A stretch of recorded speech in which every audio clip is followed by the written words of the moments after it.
قضا نمازیں کب اور کیسے پڑھیں؟ اگر ایک آدمی کی کئی دنوں کی نمازیں قضا ہو اور وہ دن بھول چکا ہو تو وہ ہر دن کی متعین نیت کیسے کرے گا؟ نیز وہ قضا نمازیں کن اوقات میں پڑھ سکتا ہے؟ یہ محمد صاحب نے کراچی سے پوچھا ہے۔ یعنی ان کا خلاصہ یہ نکلا کہ قضا نمازوں میں تو ہمیں نہیں پتہ ہوتا، جو قضاء عمری خاص طور پر پڑھ رہے ہوتے ہیں کہ کون سے دن کی کون سی نماز ہے، تو یہ خوب اچھی طرح سے سمجھ لیں، یہ سوال بہت زیادہ پوچھا جاتا ہے۔ قضاء عمری کیسے ادا کی جائے، اس کی نیت کیسے کی جائے؟ آپ نے سب سے پہلے تو ایک ڈائری میں ایک حساب لکھنا ہے کہ میرے ذمے کی قضا نمازیں ٹوٹل کتنی ہیں، ایک اندازہ لگانا ہے کہ آپ بالغ کب ہوئے تھے اور اس کے بعد کون سی نمازیں آپ پابندی سے پڑھتی رہے ہیں، کون سی پابندی سے چھوڑتے رہے ہیں۔ جمعے کی نمازیں تو اکثر لوگوں نے پڑھی ہوتی ہیں۔ اس طرح ایک ظاہر 100% نتیجے تک تو آپ نہیں پہنچیں گے، ایک لم سم اندازہ لگا کے ایک غالب گمان جس طرف جائے آپ نے ایک ڈائری میں نوٹ کر لینا ہے کہ جی میری اتنے سال کی فجر کی نمازیں، اتنے سال کی ظہر کی نمازیں، اتنے سال کی عصر کی، اتنے سال کی مغرب کی، اتنے سال کی عشاء کی، اور وطر بھی مستقل ایک نماز ہے۔ نبی صلی اللہ علیہ وسلم کی صحیح حدیث ہے، ان اللہ زادکم صلاۃ الا وہی الوتر، اللہ نے ایک اور نماز کا اضافہ کر دیا جو کہ وطر ہے۔ لیکن ظاہر ہے دوسری حدیثوں میں 5 نمازوں کو فرض قرار دیا گیا، تو اس سے پتہ چلتا ہے کہ وطر نہ تو 5 نمازوں جیسی فرض ہے اور نہ بالکل ایسی جیسے عام نوافل ہوتے ہیں۔ تو عبادات میں چونکہ احتیاط کے پہلو کو لیا جاتا ہے، تو اس لیے حناف کا یہ قول ہے، امام حنیفہ کی یہ رائے ہے کہ وطر کے ساتھ سلوک ایسے کیا جائے گا جیسے فرائض والا ہوتا ہے، یعنی قضا پڑھی جائے گی احتیاط کے پہلو کی وجہ سے۔ فرض سمجھا نہیں جائے گا اس کو، کیونکہ نمازیں تو 5 فرض ہیں، لیکن بالکل اس کو اگنور نہیں کیا جائے گا، تو اس لیے احتیاطاً وطر کی قضا بھی واجب ہے۔ تو آپ نے یہ اس 5 نمازیں اور وطر کا اندازہ لگا لیا کہ بھئی یہ اتنے سال کی بنتی ہیں، اور ایک ڈائری میں آپ نوٹ کر لیں۔ میں ڈائری میں نوٹ کرنے کا اس لیے کہہ رہا ہوں کہ یہ تجربے پر مبنی ایک حقیقت ہے، مشاہدے پر مبنی، کہ جو صرف حافظے پر چلتے ہیں وہ کنفیوز ہی رہتے ہیں ساری زندگی، وہ پھر بھول جاتے ہیں کتنی پڑھی کتنی رہ گئیں۔ تو آپ نے ایک چارٹ بنانا ہے کہ بھئی میری فجر کی جیسے سال کی اتنے سال کی نمازیں تو اتنے مہینے اتنے دن، وہ دنوں کے آپ نے کاؤنٹ کر کے لکھ لینا کہ جی میری فجر کی مثال کے بعد 256 نمازیں رہتی ہیں، یا 356 یا 1256 نمازیں میری فجر کی رہتی ہیں۔ تو آپ نے ایک لکھ لیا اس کو، پھر ظہر کا لکھ لیا، عصر کا لکھ لیا، مغرب عشاء اور وطر کا لکھ لیا آپ نے۔ اس کے بعد جب آپ پڑھنا شروع کریں تو پڑھنے کے اوقات کیا ہیں کہ جو 3 مکروہ اوقات ہیں، سورج نکلتے وقت، زوال کا وقت جب سورج بالکل سر پر ہوتا ہے، اور ایک غروب آفتاب کا وقت جب سورج غروب ہو رہا ہوتا ہے، یعنی غروب سے 20 منٹ پہلے، 15-20 منٹ پہلے، اور فجر میں طلوع آفتاب اور تقریباً 15-20 منٹ کا وقت، یہ وقت اور زوال کے 10 منٹ آپ لگا لیں۔ اس ٹائم کے علاوہ آپ جب چاہیں قضاء عمری پڑھ سکتے ہیں، اور جون سی چاہیں نماز آپ پڑھ سکتے ہیں۔ یعنی یہ بھی ہو سکتا ہے فجر میں آپ عشاء پڑھیں اور عشاء میں فجر پڑھیں، تو جو نماز جب چاہیں آپ پڑھیں، کوئی پابندی نہیں ہے۔ اب آپ کے پاس ایک چیز آ جائے گی سامنے کہ میری فجر کی اتنی ہے، ظہر کی اتنی، عصر کی اتنی، مغرب کی عشاء کی اور وطر کی اتنی۔ اب آپ کو یہ بھی اختیار ہے، چاہیں تو آپ فجر کے ساتھ فجر پڑھ لیں، ظہر کے ساتھ ظہر پڑھ لیں، عصر کے ساتھ عصر پڑھ لیں، اور اپنی ڈائری میں اس کو مائنس کرتے جائیں، کہ کیونکہ بعض دفعہ جوش چڑھتا ہے، آپ قضاء عمری پڑھنا شروع کرتے ہیں اور پھر کچھ دنوں میں جوش ٹھنڈا ہو جاتا ہے، آپ بھول جاتے ہیں، پھر کچھ دنوں بعد دوبارہ جوش آتا ہے تو آپ کو یاد ہی نہیں ہوتا کتنی پڑھی تھی میں نے، تو وہ ساری زندگی آپ کنفیوز رہتے ہو، بھی شیطان کو موقع مل جاتا ہے سستی پیدا کروانے کا۔ تو آپ نے کیا کیا بھائی، وہ مائنس کرتے رہے۔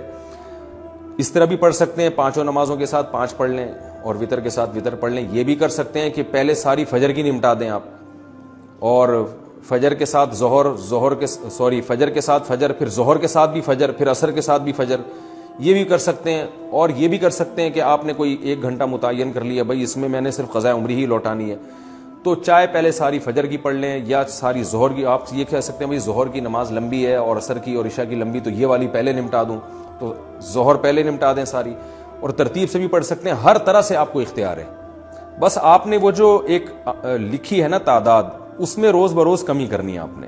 اور علماء کہتے ہیں کہ جن کے ذمہ قضاء عمری ہے، کم از کم 1 دن کی نمازیں ان کے ذمہ لوٹانا لازم ہے، اور وہ بھی نہ کر سکیں، یعنی اس کے باوجود بھی قضا پوری نہ ہو سکے، تو پھر وصیت کرنی پڑے گی کہ میں روزانہ 1 دن کی نمازیں پڑھ رہا ہوں یا پڑھ رہی ہوں، لیکن اس کے باوجود میری نمازیں میری زندگی میں پوری نہیں ہو رہی، تو پھر آپ وصیت کر دیں، تو اللہ کی رحمت سے امید ہے کہ انشاءاللہ وہ معاف ہو جائیں گی، لیکن کم از کم 1 دن کی نمازیں آپ پڑھیں۔ اور ہمت والے لوگوں کو ہم نے دیکھا ہے کہ وہ بہت جلدی کئی سالوں کی نمازیں لوٹا لیتے ہیں۔ ہمارے ایک بزرگ تھے، ہمارے حضرت مفتی رشید احمد صاحب کے پاس آیا کرتے تھے، وہ 50 سال کی عمر میں اللہ نے ان کو توبہ کی توفیق دی، بالکل لائف چینج کر دی، تو تو انہوں نے 50 سال کی عمر میں قضاء عمری ساری پڑھائی ہیں اور 1-2 سال میں انہوں نے کمپلیٹ کر دی. ہم جب بھی دیکھتے تھے وہ ہر نماز ہی پڑھ رہے ہوتے ہیں, بہت جلدی انہوں نے نمازیں کمپلیٹ کی اور پھر 4 مہینے میں انہوں نے قرآن بھی حفظ کیا.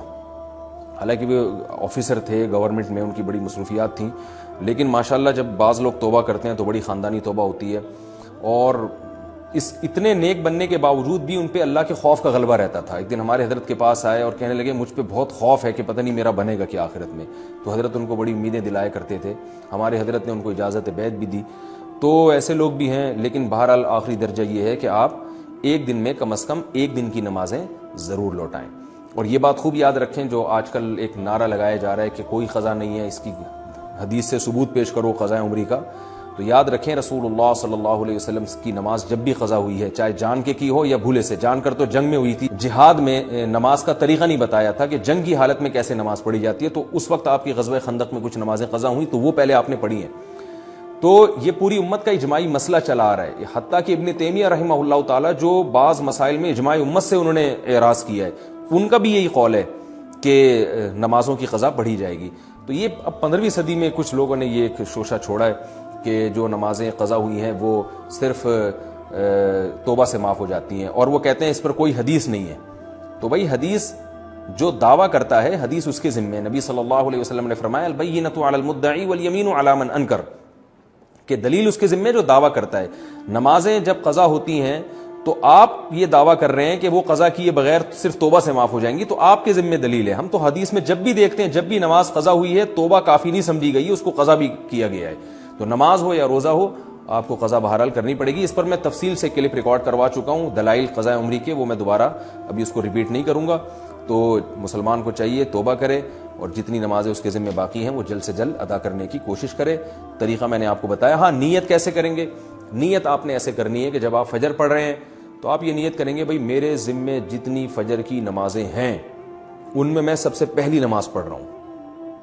جب دوبارہ فجر آپ پڑھیں گے تو بھی یہی نیت کہ میرے ذمہ جتنی فجر کی نمازیں ہیں ان میں سب سے پہلی, کیونکہ جو پڑھ چکے ہیں وہ تو ذمہ میں رہی نہیں ہے نا, تو اس لیے وہ خود بخود ساخط ہو گئی آپ کی نیت سے. تو ہر دفعہ ظہر میں بھی یہی نیت کہ میرے ذمہ جتنی ظہر کی نمازیں ہیں میں ان میں سب سے پہلی نماز پڑھ رہا ہوں. تو جب دوبارہ ظہر پڑھیں گے تو بھی یہی نیت کہ میرے ذمہ جتنی ظہر کی نمازیں باقی ہیں ان میں سب سے پہلی. جو پڑھ چکے ہیں وہ تو باقی نہیں رہی نا, تو وہ تو نیت میں آئیں گی نہیں. تو اس طرح ہر نماز میں یہی نیت کرتے چلے جائیں, اور نیت دل کے ارادے کا نام ہے, اور اس طرح سے آپ نمازیں پڑھ لیں تو اس طرح سے انشاءاللہ نمازیں ادا ہو جائیں گی. بہترین صدقہ جاریہ حاصل کرنے